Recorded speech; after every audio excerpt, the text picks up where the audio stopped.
એક વખત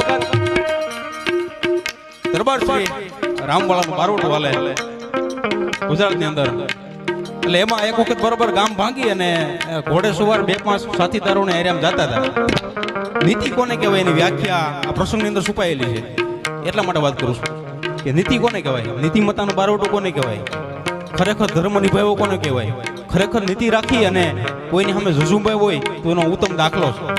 એ ઘોડા લઈને જતા હતા, એમાં રસ્તામાં બેનનું ગામ આવ્યું, સવારે પડવા આવ્યું ને એટલે બેનનું ગામ રસ્તામાં આવ્યું, બરોબર ભળક નથી, ભાણ હુરજ કોર કાઢતો હતો.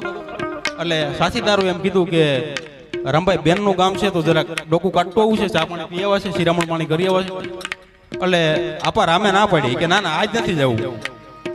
એટલે પૂછ્યું કે કોઈ રામભાઈ ના પાડે નહીં અને આજ ના કેમ પાડી?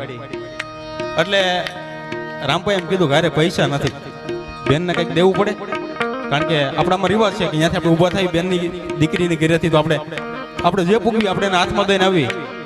રામભાઈ કીધું કે આજ ભાઈ મારી પાસે પૈસા નથી કે. એટલે હારે સાથીદાર હતો ને એને કીધું કે રામભાઈ આખો ખડિયો ભર્યો છે ને પૈસા નથી એમ કેમ બોલો છો?